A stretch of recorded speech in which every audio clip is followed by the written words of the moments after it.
Bienvenue les coraux sur ma toute première vidéo sur la conscience. Ah, la conscience. Cette chose en toi qui te fait faire tout et n'importe quoi. Tu ne vois pas ce que c'est?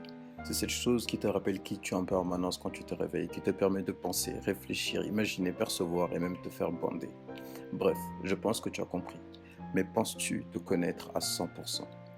Eh ben non, Homo erectus debulus. Alors, es-tu prêt à augmenter ton QI afin qu'il avoisine les 70? Il faut savoir qu'avant que ta grosse tête de mongol voie le jour, bien avant, l'être humain et de très grands génies s'y sont intéressés. Nous avons comme exemple Sigmund Freud, oui oui, celui qui vient te casser les couilles en philo, Friedrich Nietzsche. et pour terminer, Carl Gustav Jung, pour ne citer que les plus grands. Il en ressort à travers leurs travaux des similitudes telles que l'âme est constituée d'une partie consciente, donc toi et que tu contrôles, et une partie inconsciente que tu ne contrôles pas. C'est donc tout cet ensemble qui nous permet d'être conscients de notre existence, que l'on va appeler niveau de conscience. L'âme était souvent utilisée pour expliquer certains phénomènes de la religion, qui veut que ce soit Dieu qui nous ait insufflé une âme nous rendant supérieurs aux autres êtres vivants. Ooh, that's kind of small. Yikes. Ensuite, vers le début du XXIe siècle, nous avons les athéistes qui viennent foutre le bordel, refusant toute croyance en quelque divinité que ce soit. J'espère que tu arrives à me suivre, car on vient que de commencer. Enfin, nous avons le matérialisme, une façon de penser un peu pessimiste, certes, mais plus intéressante, expliquant que l'âme et tous les mystères de l'univers n'ont rien de mystique. Ce ne sont que des phénomènes explicables de façon rationnelle et que nous n'avons pas l'intelligence actuellement pour. Je m'explique. Prenons l'exemple d'un papillon. Son seul but est de manger, dormir et se reproduire. Mais si on monte plus haut dans la chaîne alimentaire, on remarque que plus l'être vivant est complexe, plus ses actions le deviennent. La grande question est donc de savoir si justement tout ceci n'est qu'un automatisme comme un programme informatique, ou bien le produit de notre volonté propre nous faisant agir. C'est là alors que le conscient et l'inconscient rentrent en jeu. Qu'est-ce qui fait de vous vraiment vous? Qu'est-ce qui vous différencie des autres de façon unique? Commençons par tes automatismes représentés par l'inconscient.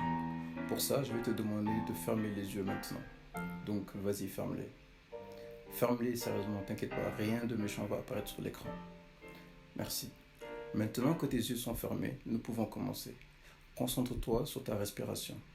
En ce moment, tu la contrôles parce que je te l'ai demandé. Mais en réalité, c'est l'une de tes premières actions que tu fais de façon inconsciente.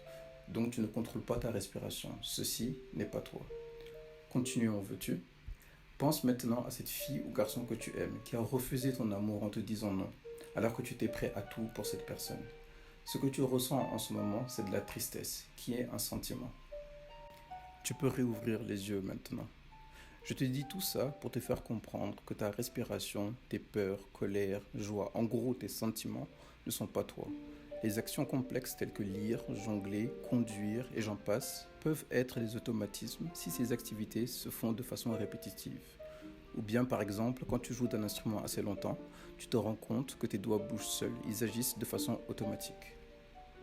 Bref, en gros, je te dis tout ça car il se peut que ton cerveau ne soit qu'un processeur super puissant qui crée des connexions neuronales bien précises en fonction de ton expérience. Donc théoriquement, en ayant une connaissance absolue de ton passé, il est possible de prédire ce que tu feras dans le futur.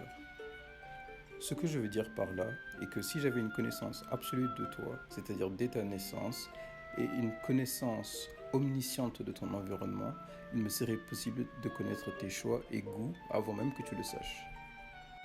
Par exemple, le fait que tu préfères plus un style de musique par rapport à un autre, ou bien le fait que tu aimes plus le salé que le sucré, etc., etc. Cette façon de voir les choses s'appelle le déterminisme, expliquant que toutes les actions que tu fais ne proviennent pas de ta volonté propre, mais plutôt de celle de tes actions et expériences précédentes au cours de ta vie, que l'on va appeler principe de causalité. Pour comprendre cela plus simplement, il est possible que toi, moi, nous n'existions pas, que nous soyons juste le produit d'une évolution lente et complexe. De plus, le fait que nous soyons conscients ne soit qu'un résultat de la sélection naturelle. Notre cerveau nous simulerait afin d'expliquer les actions que nous faisons. Nous sommes juste des êtres physico-biologiques complexes. En somme, nous n'existons pas. Mais si c'est le cas, Ça n'explique pas le fait que nous nous sentons vivants et libres de nos actions. Pour ça, il faut savoir que d'un point de vue scientifique, il a été démontré que 97% de nos neurones fonctionnent de façon inconsciente. Malgré le fait de savoir que notre inconscient nous compose à 97%, il subsiste encore et toujours ces 3% qui nous rendent en vie. On ne sait pas encore pourquoi et comment, mais on s'en rapproche de plus en plus au fil du temps. C'est ces 3 petits pourcents qui nous permettent de faire des choses par nous-mêmes, telles que te rappeler qui tu es en permanence, choisir de regarder ma vidéo au lieu de profiter de ta vie, chercher un souvenir dans ta mémoire, percevoir à travers tous tes sens et en faire quelque chose de logique, et j'en passe. Bon, je résume une dernière fois pour ton petit cerveau.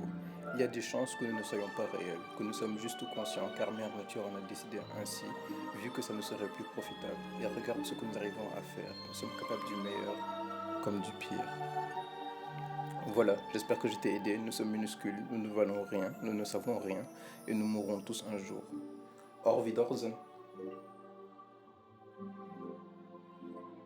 Tu sais, même si une partie des conneries que je viens de dire s'avère vraie, le fait juste d'exister est quelque chose d'extraordinaire en soi. Peu d'êtres vivants peuvent se vanter d'avoir cette conscience d'exister.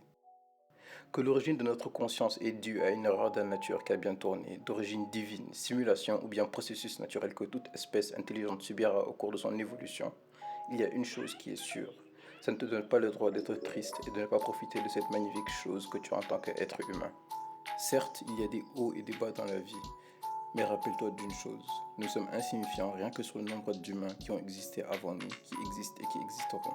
Donc profite de cette vie que tu as, du temps que tu ne pourras pas rattraper et le moins de regrets possible en disant à cette fille que tu l'aimes secrètement depuis des années, faire ce qui te passionne vraiment ou bien tu commences par le trouver. Et dis-toi, comme si tout ne marche pas comme prévu, ce n'est pas une raison de te décourager, tu dois persévérer et continuer. Personne n'arrive à rien sans sacrifice ou erreur. La preuve, même Mère Nature en a fait entre les moustiques qui viennent te casser les couilles,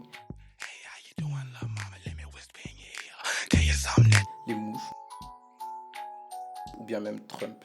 Et nous, humains, nous en sommes la plus réussie d'entre toutes. Car dis-toi que le fait d'être conscient de ton existence est particulièrement unique et tu peux la rendre encore meilleure en réalisant tes rêves. Et même si ça ne fonctionne pas comme prévu, dis-toi que le temps, lui, tu ne le rattraperas jamais, alors que les regrets, eux, te retrouveront. Et si j'ai un dernier conseil en tant qu'être humain qui ne sait absolument pas quoi faire de sa vie, c'est de vivre la tienne et faire en sorte que tu sois chaque jour qui passe une meilleure version de toi-même. Pendant que ton cerveau essaie de comprendre les conneries que je viens de dire, mon but à travers cette vidéo n'est pas de te rendre malheureux ou bien joyeux, mais plutôt de te conscientiser, voire même réveiller face à cette réalité, qui n'est d'autre que la vie. Soit tu l'as subie et tu en paieras le prix, ou bien tu es trop sérieux alors que des fois il faut l'accepter comme un jeu. Si tu veux que je continue à travers mes vidéos à te retourner le cerveau, il te suffit d'aimer et de t'abonner à cette chaîne pour avoir du contenu de meilleure qualité.